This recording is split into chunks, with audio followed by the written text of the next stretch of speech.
السلام علیکم ورحمۃ اللہ وبرکاتہ۔ ان الحمد للہ والصلاة والسلام علی رسول اللہ وآلہ وصحبہ ومن والاه۔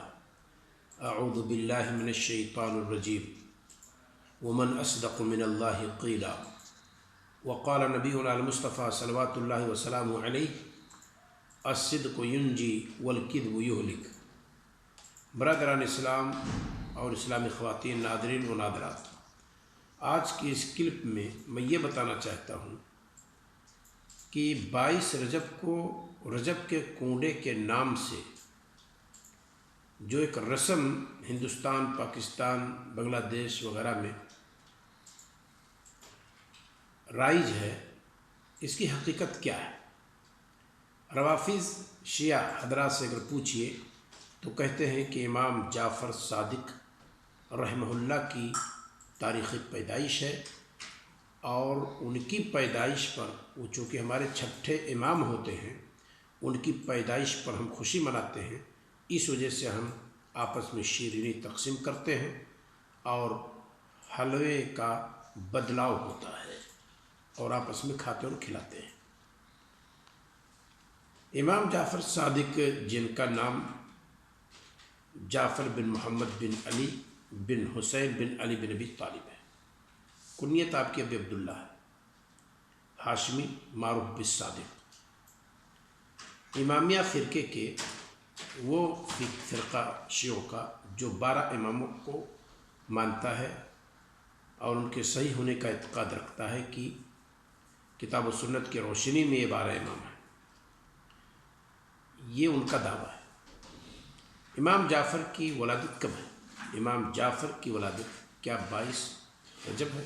نہیں، یہ شیعوں کے تمام لنترانی میں سے ایک لنترانیوں میں سے ایک لنترانی ہے اور ڈھکوسلا ہے اور کذب بیانی ہے، کیونکہ تقیہ جھوٹ ان کے یہاں دین ہے، اور جو تقیہ یعنی جھوٹ کو دین سمجھتا ہو، اب آپ خود تصور کریں وہ کس قدر جھوٹ بول سکتا ہے اور کہاں تک جھوٹ بول سکتا ہے، اور دیگر لوگوں کو کہاں تک وہ چکما دے سکتا ہے، دھوکہ دے سکتا ہے، اور تاریخ کی حقیقت کو بدلنے میں کہاں تک وہ خیانت کر سکتا ہے۔ امام جعفر صادق کی ولادت 17 ربیع الاول سن 80 ہجری ہے۔ اگر آپ اسے دیکھنا چاہیں گے تو اسعاف المبتہ برجال الموطا صفحہ نمبر 7 پر موجود ہے۔ عبد الرحمن بن ابی بکر ابو الفضل السیوطی، جن کا انتقال 911 ہجری میں ہوا ہے، موجم المؤلفین کے اندر بھی یہ موجود ہے، جلد نمبر 3 صفحہ 145 پر دکتور عمر کوہالہ کی کتاب ہے، اور موسوعہ الحرہ کے اندر بھی یہ چیز موجود ہے کہ امام جعفر صادق کی ولادت بسعادت 17 ربیع الاول ہے، نہ کہ 22 رجب ہے۔ اسے ہمیں اور آپ کو جاننا چاہیے، اور اس حقیقت سے ہمیں اور آپ کو واقف رہنا چاہیے۔ لوگوں کے کہنے اور ان کی درو بیانی پر ہمیں اور آپ کو اعتماد نہیں کرنا چاہیے۔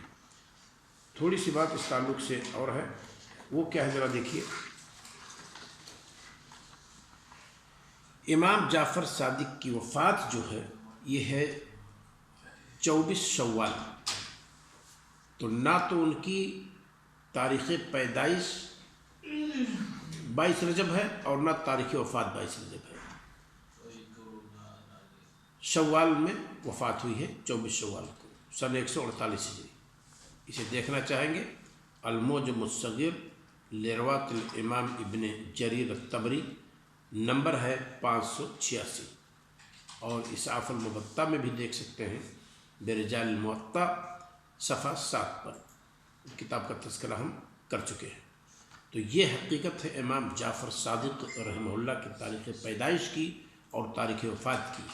پھر یہ کہنا کہ 22 رجب یہ تاریخ پیدائش ہے امام جعفر صادق کی، اور اسی خوشی میں ہم شیرینی تقسیم کرتے ہیں، شیعہ حضرات کا یہ دعویٰ غلط ہے، بے بنیاد ہے۔ اہل سنت الجماعت کو اس تعلق سے ہوشیار رہنا چاہیے۔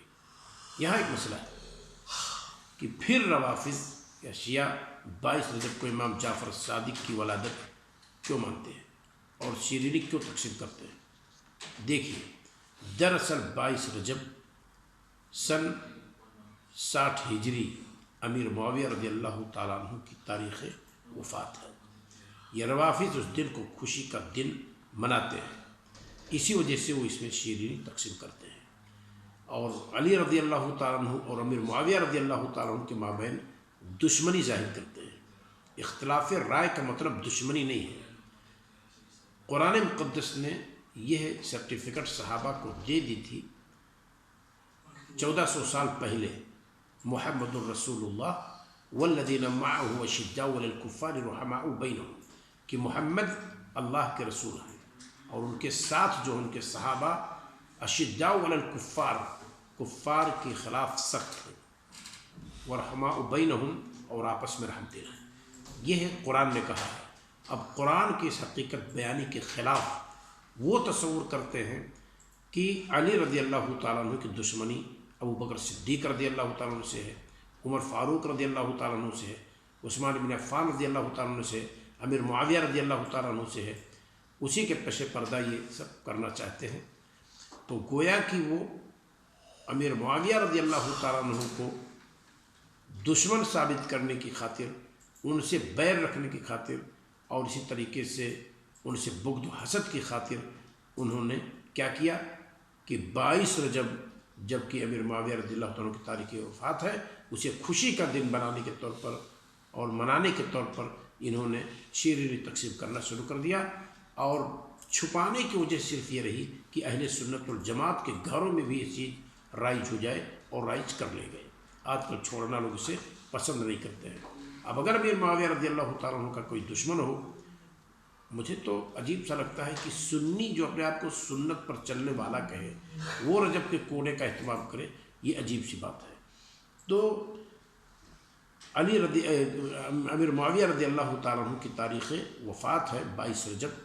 امام ذہبی رحمہ اللہ فرماتے ہیں، جن کا انتقال 748 ہجری میں ہوا ہے، کہ بعد مورخین سے نقل کرتے ہوئے انہوں نے کہا ہے معاویہ رضی اللہ تعالیٰ عنہ نے سن 60 ہجری رجب، سن 60 ہجری ماہ رجب میں وفات پائی ہے۔ یہ بات کہی ہے کس نے؟ حافظ ذہبی رحمہ اللہ نے سیر و اعلام النبلاء میں۔ اس کا بھی حوالہ میں بھی دے دیتا ہوں، پہلے اس بات کو آپ سن لیجئے۔ کیا ہے وہ؟ کہتے ہیں کہ ہاں، تاریخ کی تعین میں اختلاف ضرور ہے، لیکن سن 60 ہجری ماہ رجب میں انتقال ہوا ہے۔ کس کا انتقال؟ امیر معاویہ رضی اللہ عنہ کا۔ کہتے ہیں ہشام بن محمد ماہ رجب کی چاند کی رات کو وفات مانتے ہیں امیر معاویہ رضی اللہ عنہ کی۔ بقول واقدی 15 رجب ہے، اور علی بن محمد کا کہنا ہے 22 رجب ہے، اور اسی کو بعد لوگوں نے بیان کیا ہے کہ 8 دن باقی تھا ماہ رجب میں، تب ان کا انتقال ہوا ہے۔ تو جب 8 دن باقی رہے گا تو اس کو 22 ہی مانیں گے۔ یہ بات کہاں پائیں گے؟ تاریخ الرسل والملوک جلد نمبر 5 صفحہ 324، اور یہ ابن جریر طبری کی کتاب ہے، جن کا انتقال 310 ہجری میں ہوا ہے۔ سیر و اعلام النبلاء حافظ ذہبی رحمہ اللہ کے ہاں جلد نمبر 1 صفحہ 162 پر پائیں گے۔ حافظ ابن کثیر محقق البدایہ والنہایہ جلد نمبر 8 صفحہ 143 پر پائیں گے، اور حافظ ابن کثیر رحمہ اللہ کا انتقال 774 ہجری میں ہوا ہے، اور حافظ ذہبی کا میں بتلا چکا ہوں 748 ہجری میں، اور امام طبری رحمہ اللہ کا انتقال 310 ہجری میں۔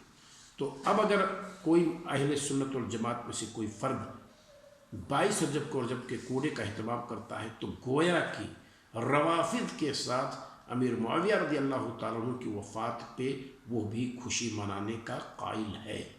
توبہ کرنی چاہیے۔ اللہ رب العالمین ہمیں اور آپ کو حقیقت پر عمل کرنے کی توفیق عطا فرمائے، اور یوں ہی کوئی بھی شخص کتاب و سنت کے خلاف جب ہمیں کہہ دے خوشی منانے کو ہم خوشی منانے لگیں، جب ہمیں کہہ دے ماتم منانے کو ہم ماتم منانے لگیں، پھر ہم اپنے آپ کو اہل سنت والجماعت کیوں کہتے ہیں؟